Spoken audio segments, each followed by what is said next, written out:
दोस्तों स्वागत आपका अभिनंदन आप ही के YouTube चैनल पर। दोस्तों ज़्यादा से ज़्यादा वीडियो को शेयर कीजिएगा और बहुत ही गंभीर मामला है।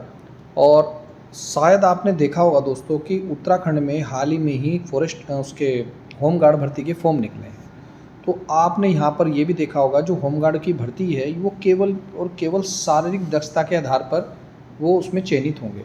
तो दोस्तों उसी के संबंध में हमने समाचार पत्रों के आलोक से देखा कि उत्तराखंड के खासकर विशेष जनपद यानी कि आपका रुड़की हरिद्वार क्षेत्र, यहाँ पर देखिए बड़े पैमाने पर गंभीर मामला सामने आया है। डॉक्यूमेंट वेरिफिकेशन के दौरान वहाँ पर दोस्तों स्काउट गाइड प्रमाण पत्र भर्ती घोटाला। अभी देखिएगा, भर्ती में अतिरिक्त बोनस अंक प्राप्त करने के लिए युवाओं को 10-10 हज़ार रुपये फर्जी स्काउट गाइड सर्टिफिकेट थमाए जा रहे थे और भारी मात्रा में यहाँ निरस्तीकरण हुए हैं। आप जानकर हैरान हो जाएंगे, केवल हरिद्वार जिले से लगभग 10,000 से अधिक फॉर्म भरे गए हैं, जिसमें से दोस्तों 1,000 युवाओं के फर्जी सर्टिफिकेट अवैध घोषित कर निरस्त किए गए हैं। संस्थाओं की संलिप्तता है, बेरोजगार युवाओं का बहला फुसलाकर यह अवैध खेल खेला जा रहा है, जिसकी शिकायत उत्तराखंड राज्य भारत स्काउट गाइड के प्राधिक राज्य सचिव से भी की गई है। दोस्तों यहाँ पर एक मैं बता दूँ, ये मेरे खुद के अपने विचार हैं, बाकी आप कमेंट करके बता सकते हैं। एज ए टीचर दोस्तों मैं पढ़ाता हूँ, तो मुझे ऐसा लगता है दोस्तों कि होमगार्ड भर्ती में कम से कम कुछ तो पेपर होना चाहिए, जैसे कि शारीरिक परीक्षा आधारित चयन के नुकसान क्या है। वर्तमान व्यवस्था के अंतर्गत आप देख ही रहे होंगे, होमगार्ड भर्ती में केवल फिजिकल टेस्ट है और अतिरिक्त प्रमाण पत्रों के अंकों पर आधारित है।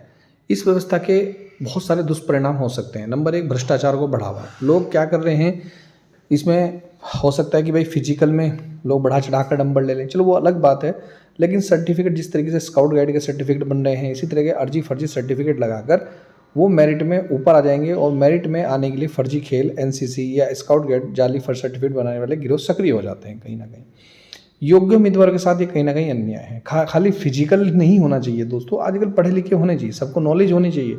कम से कम ज़्यादा नहीं कहता, 50 नंबर का पेपर ले लीजिए जिस प्रकार पहले लिया था, जिसमें केवल उत्तराखंड हिंदी का बेसिक ज्ञान होना चाहिए। जो गरीब और ईमानदार अभ्यर्थी है, दिन रात मेहनत कर रहे हैं, इन फर्जी सर्टिफिकेट धारकों की वजह से दौड़ से बाहर हो जाते हैं। देखिए दोस्तों, इसमें कई सारे सर्टिफिकेट ऐसे हैं, जैसे कि आपका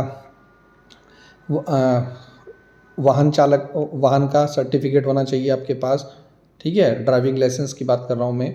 उसमें उसके नंबर भी जुड़ेंगे, एनसीसी के नंबर भी जुड़ेंगे, एनएसएस के नंबर वो जुड़े, अलग बात है। पर इसमें हो क्या रहा है कि लोग फर्जी प्रमाण पत्र बना रहे हैं। ये तो वो है जिसका पता चल गया, अगर ऐसे भी हो सकते हैं, संभावनाएं हैं जिनका अभी पता नहीं चल रहा। मानसिक और बौद्धिक क्षमता का मूल्यांकन कहीं ना कहीं दोस्तों नहीं हो पाता।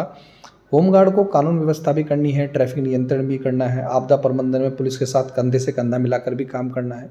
तो केवल शारीरिक बल के आधार पर उन्हें बौद्धिक स्तर और निर्णय लेने की क्षमता का आकलन संभव नहीं हो पाता। इसकी समाधान क्या है, मैं क्या कहना चाह रहा हूं दोस्तों, भर्ती प्रक्रिया पूरी तरह पारदर्शी हो, निष्पक्ष हो, गरिमापूर्ण बनाने के लिए शारीरिक परीक्षा के साथ साथ एक लिखित परीक्षा का आयोजन भी किया जाना अत्यंत आवश्यक है। इसके लिए हम आवाज़ उठा रहे हैं। उत्तराखंड बेरोजगार संघ के अध्यक्ष राम कंडवाल जी से भी हम बात करेंगे और हमारी टीम भी बात करेगी कि कहीं ना कहीं दोस्तों इसमें एक लिखित परीक्षा होनी चाहिए। बाकी सबसे पहले तो सुझाव आप लोगों का है कि आप लोग क्या चाहते हैं, ठीक है। हो सकता है 100 नंबर की एक परीक्षा हो सकता है 50 नंबर की, वो अलग बात है, लेकिन आप लोगों के क्या विचार हैं? क्या आप चाहते हैं कि परीक्षा होनी चाहिए या नहीं होनी चाहिए? ये मेरे खुद के विचार थे, मैंने साझा किए। बाकी आप लोगों के क्या विचार है, कमेंट करके बताइएगा। अगर ऐसा हो रहा है दोस्तों, बड़े दुख की बात है। तो वीडियो बनाने का मुख्य उद्देश्य यही है, आप सचेत रहें। अगर आपको किसी प्रकार की जानकारी है तो उसकी संबंधित विभाग से आप शिकायत कर सकते हैं। फिलहाल एक ही संस्था है, प्रदेश में होमगार्ड भर्ती प्रक्रिया के बीच फर्जीवाड़ा सामने आया है। रुड़की कथित इस संस्था ने फर्जी स्काउट गाइड सर्टिफिकेट थमा दिए हैं। अब हो सकता है कि उस सर्टिफिकेट से कहीं ऐसा तो नहीं कि कुछ लोग अंदर चले जाएं, तो ये भी एक बड़ा वो है। तो दस्तावेजों का सत्यापन पुनः दोबारा से होना चाहिए और 1,000 युवाओं को सर्टिफिकेट को अवैध घोषित कर दिया, बहुत अच्छी बात है विभाग की।